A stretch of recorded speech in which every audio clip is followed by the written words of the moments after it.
Good afternoon, everyone. Thank you for joining the Sepsis Awareness and Prevention Network Project kickoff call. If you have not done so already, please enter the name of the facility that you're representing in the chat so that I can properly take attendance. This call is being recorded. Right now, everyone's lines are muted. You will have the opportunity to come off mute at the end of the call if you have any questions. I also have a couple network representatives on the call as well who are monitoring the chat. So if you have a question during the presentation, you can also put that in the chat as well, and we'll review those at the end. This is a brief overview of the agenda and the topics that we're going to cover today. And we're going to start off with understanding why you're here. During option period 2, which was May 1st of 2023 through April 30th of 2024, the network noticed that admission and readmission data revealed that nearly 40% of all admissions and 35% of all readmissions were a result of sepsis. And here is a nice visual for you to see what we're seeing when we're looking at the data and breaking it down. So the top left graph is showing our option year 2 admissions. And you can see all the way on the left-hand side, sepsis is at the top. We had 901 sepsis admissions coming from around 450 dialysis facilities. That's taken into account all of the facilities in our network. And you can see how the sepsis admissions really tower over the next most common cause of admissions, and that's being fluid overload. In the bottom right-hand corner, that is option year 2 readmissions, and 75% of readmissions, or 75 readmissions were related to sepsis. Again, I think it's important to always let you know that this is data obtained from Medicare Part B claims. So this may not include all of the patients in your census, only the patients that have Medicare Part B. Facility selection. So how did your facility end up here? When I looked through all the data, what I ended up doing was selecting facilities that had 5 or more sepsis admissions in option year 2. And that ended up being about 43 facilities total, and decided to target those facilities. Within those facilities, there's a mix of different modalities. So we've got in-center clinics only, we've got home providers, and we also have some skilled nursing home providers as well. Because we have a good mix in the group, you may, depending on the structure of your facility and the modalities you offer, you may need to structure things a little bit differently. So not every facility is going to do things the same way, and that's okay. You'll find in this project that you're going to have a lot of autonomy, because I wanted you to have the flexibility to do these interventions and make them work for your facility and for your patients. Quick overview, the project will officially begin on August 1st and it will end on April 30th. So that means that you have close to 9 months to complete all of the project requirements. So this is not structured like some of the past hospitalizations projects have been, where you're enrolled in a project for a few months and you have very specific deadlines to meet within those 3 months. So this is structured a bit differently, and I hope that that will be better for you. There are going to be 3 reporting periods. The first one will be in November, there'll be another in January, and then the last one in April. You will set your own deadlines for completing the items that we're going to go over here in just a few slides.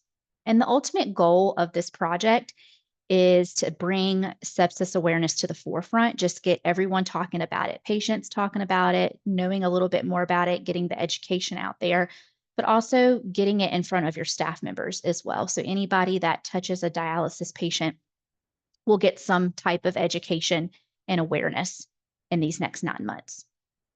And hopefully, when we get our measurement data for option year 3, when this year is over, we'll see a drop in those number of sepsis admissions and readmissions.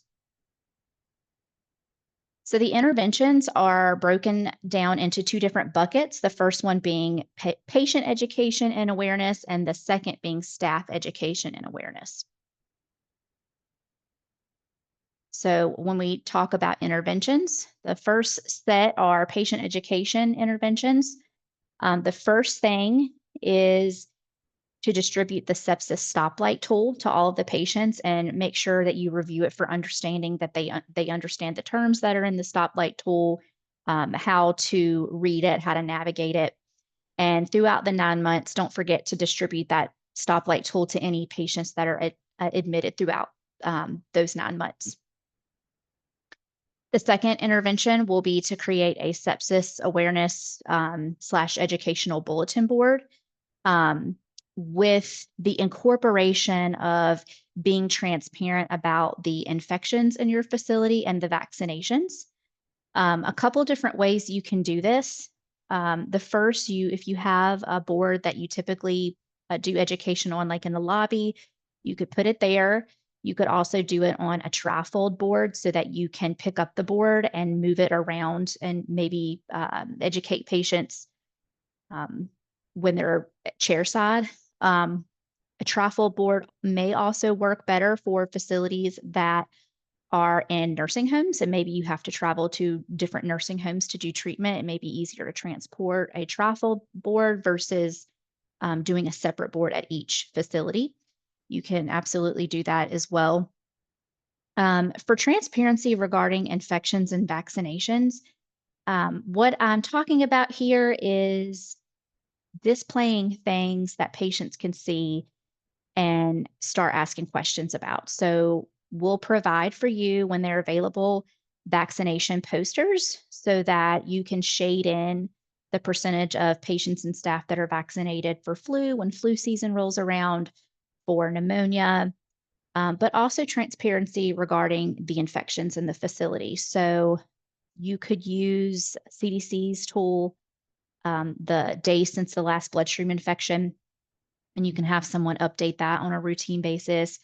You could do graphs that show infections in your facilities, just somewhere posted in the facility so that patients can see that. And the last intervention for patient education and awareness is to promote vaccinations. This is something that you're already doing, so it's kind of knocking. You're getting two things in one project, really. Um, we are going to provide you some new vaccination resources. We still have some things in the works with our communications departments. Those items are not quite ready yet, but they will be distributed to you when they are ready.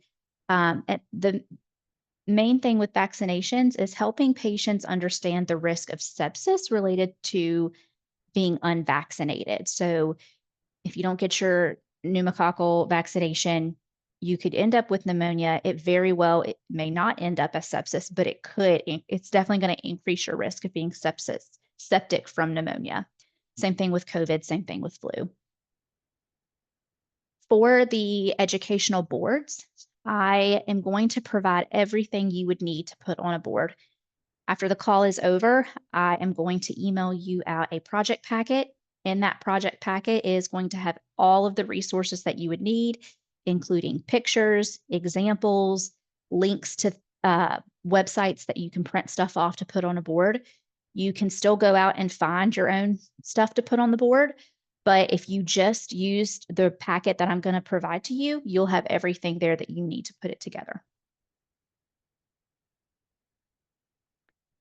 The second bucket is staff education and awareness. The first thing is having all staff who touch patients, so nurses and PCTs, complete the project first line infection prevention modules. There are two options to get this done. You can have staff members do it individually, and that would be great if they're seeking CEs because the modules are free. They do offer CEs. If you need those, that would be a good way to get some additional CEs. Or you can do these modules as a group by using the Huddle Up sheets. The Huddle Up sheets are one-page sheets that I've developed based off of the modules. It has everything that was important in the module on one page. What I recommend is still having at least 1 or 2 staff members complete the module so that you make sure that you absorb everything in them, print out the huddle sheets, and then do it as a team together, maybe at the beginning of each shift or whatever works for your staffing and your schedule at your facility. Um, but if staff do want the CEs attached to them, they will need to complete them individually. You won't be able to get the CEs just by doing the huddle up sheets. There are 4 modules. There are 3 that are intended for PCTs and 4, all 4 are recommended for the RNs. The huddle up sheets are also included in the project packet that you'll be getting in your email after this. They're at the very end of that document. The second intervention is to complete random hand hygiene audits throughout the next 9 months. Again, I know a lot of facilities are already doing this. You can use the CDC hand hygiene audit tool, or if you have your own organizational tool, you can use that as well. I don't have a preference there, just as long as some hand hygiene audits are being done. The third intervention for staff education and awareness is an optional intervention. I would, of course, encourage you to use it maybe at least a handful of times during the project period, but it is optional. And that's to utilize a sepsis early warning screening tool on any at-risk patient. I've provided one in the project packet. I think there's a few other tools out there available. I included the one that's on our website. You may even have one that's built into your EMR that you're already using, and that's an option as well. This is an example of what that huddle up sheet looks like. This is the one developed for hand hygiene. And on the right here, you see these are the specific modules that are in that Project First Line education series. So there's hand hygiene, personal protective equipment, environmental cleaning and disinfection, and injection safety for infection prevention. I did go through all of these modules a couple times. They're very interactive.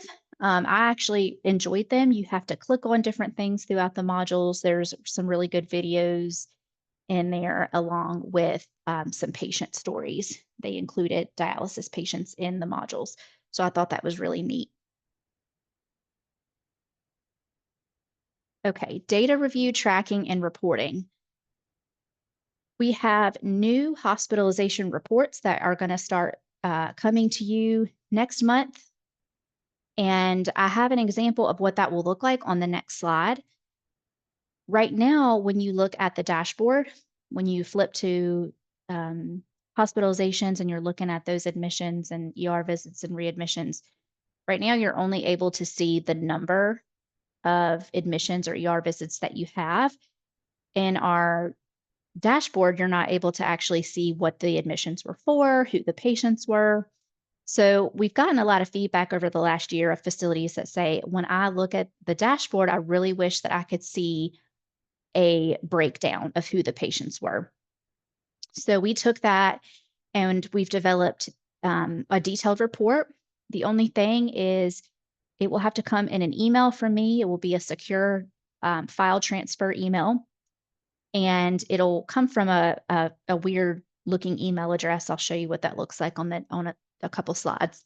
But it will include a chart that will tell you all of the admissions, ER visits, readmissions that you've had so far in the measurement period. And then on the next pages, it will break down who the patients were. It will even tell you the hospital that they went to, and then all of the ICD-10 codes that were attached to that visit so that you could take that information and do a deep dive into those admissions if you needed to. So I would like for you to review those on a monthly basis when those start going out. The other thing is keeping track of any of the audits, screenings, and staff education that are being done throughout the 9 months. I'm going to provide you with a simple Excel tracker that I made.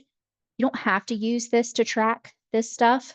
If you have a different method that you want to track this on, that's fine. But keep track of it somehow because you will have to report those numbers on those quarterly reports that you'll get a link to via SurveyMonkey. This is an example of the hospitalization report that you'll start getting. The email, if you'll see in the bottom left here, it comes from CMS-MFT. It may be MFT/CMS. Either way, it will come, the email won't come from myself. It'll come from this email down here.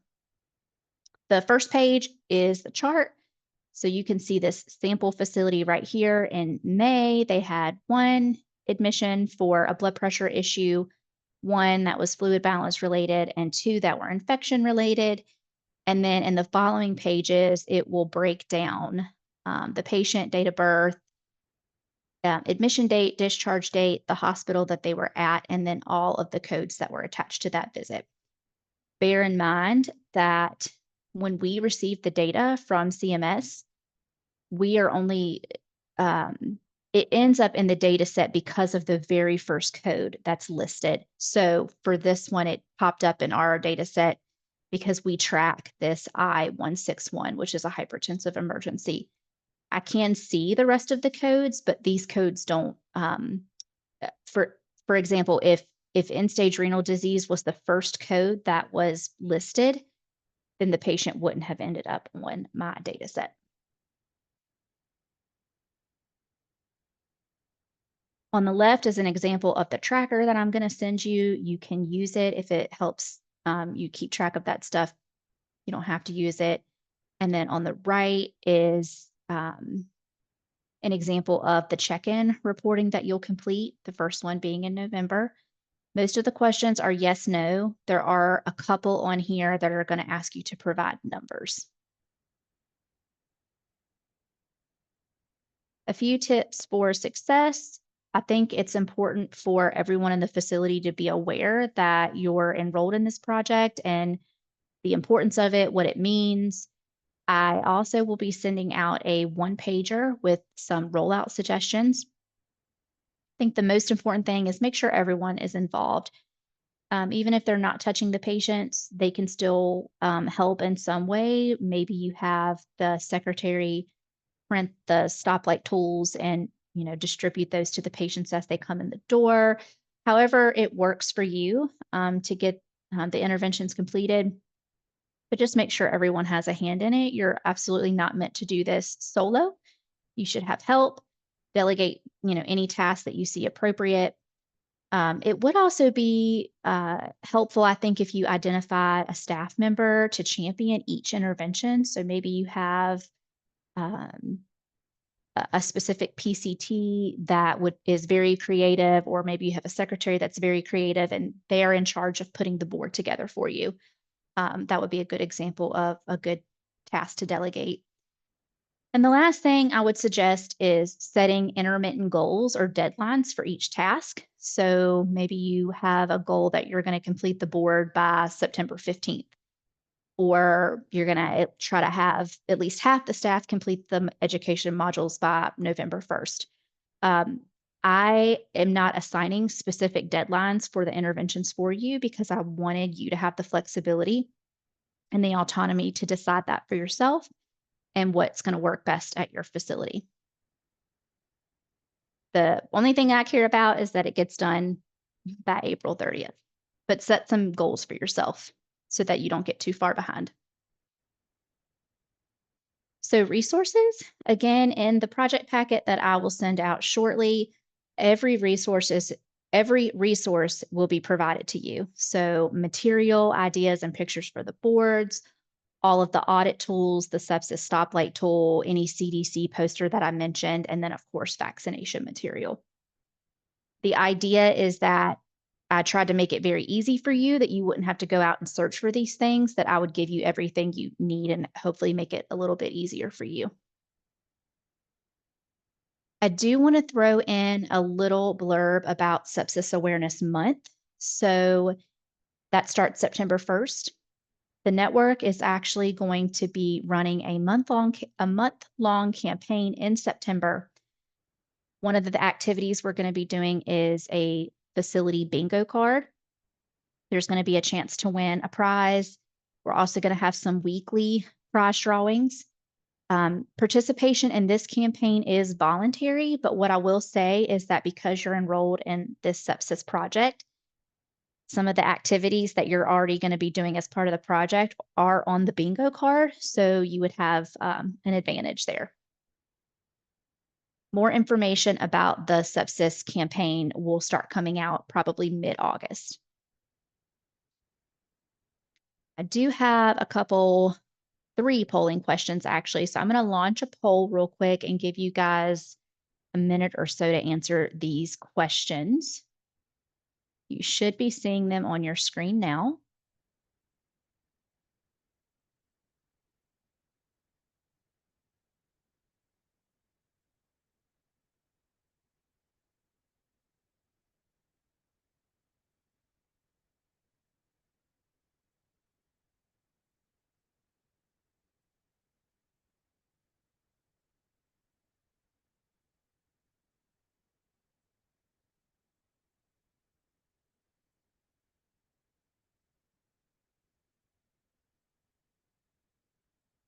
Got almost half of participants answering the poll, so I'll give it another 20 seconds or so.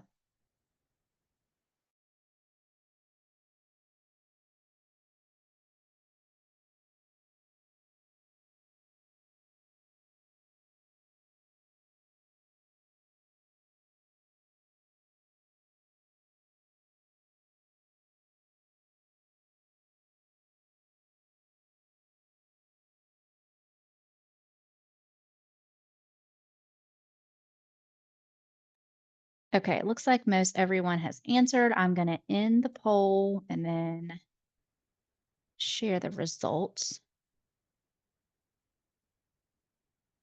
Here we go.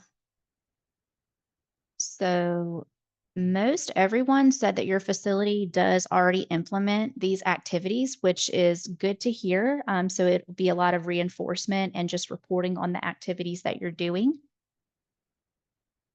What, if any, activity are you concerned about completing? 53% say none. That's refreshing to hear. There are a couple that are concerned about the board promoting vaccinations, the first line modules, and the hand hygiene audits. If you feel comfortable at the end, you can come off mute and tell me what your concerns are about completing those, and maybe we could help navigate that, or you could put it in the chat as well, or you could email me if you'd rather do that.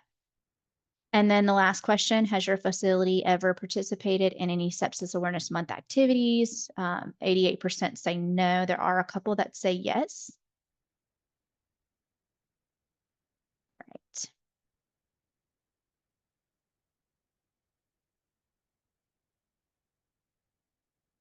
All right.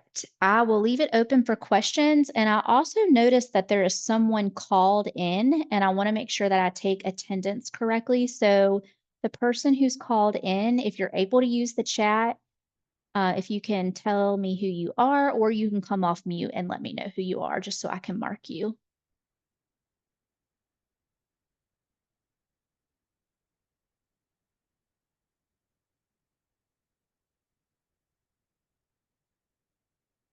It may be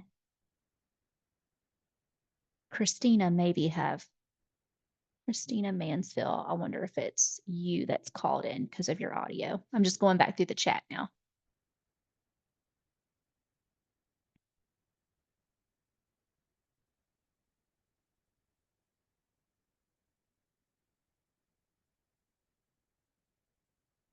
All right, looks like any questions that came in through the chat were answered. The project packet will come to your personal email, not the clinic email, as Amanda said.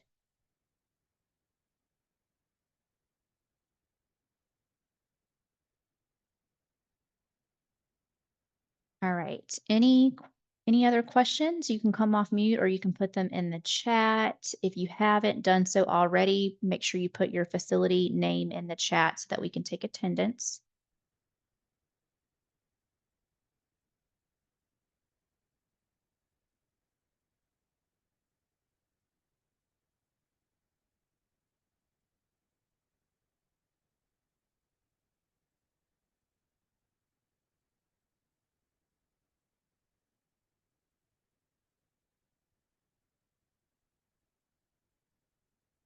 It doesn't look like anything else is coming in. I will wrap the call up. This recording will be available to you as well as the slides. So if you wanted to go back and review anything, everything that I mentioned in the slides is also going to be available in the project packet. When you open up the packet, don't be overwhelmed. The packet's 14 pages. The interventions are only listed in 2 pages. Everything else is a resource or pictures for you to use to complete the activities. So don't don't open it up and freak out that it's 14 pages. Most of it's resources. And I will also attach the tracking tool, the one-pager rollout suggestions, and let's see, we have a question from Miguel. Can you explain again the modules? Yes. So let me go back here. So Project First Line, this is a group that developed these specific infection prevention modules in association with the American Nephrology Association and CDC. They worked together to do these modules. There are 4 of them that you see listed here. You can have all of your staff, any staff who touches patients should complete the modules in one of 2 ways. They can go to the link that I'll provide in the project packet and complete the modules individually. That would be great. I think that's the best way to do it personally because the modules are very interactive. The modules are only 15 minutes long, and you'll get CEs for them if you do it that way. For the sake of time, or if you're concerned that not all of your staff would complete them, you can print out the huddle up sheet. You'll see an example of that on the left side of the screen. And you can go over the huddle sheet together as a team. So if you want to do this at the beginning of a shift, middle of the shift, where you kind of huddle up everyone together and say, all right, we're going to take a few minutes. We're going to read through this sheet together. And the huddle up sheet includes all of the highlights from the module. So I put the huddle up sheet together based on the information that was provided in the module. Either way, how you decide to have staff complete these, whether you're going to do it in the huddle ups or individually, just make sure you keep track of how many have completed the modules, because you'll have to report that in those reporting periods. Does that answer the question?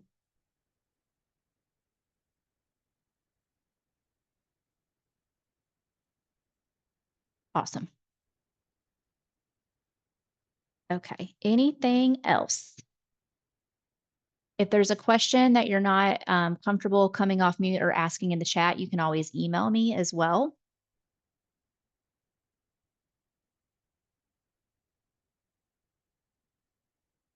But if there are no other questions, then I will end the call and give you back 30 minutes of your time. I look forward to seeing what benefits that we'll get out of doing these interventions over the next 9 months.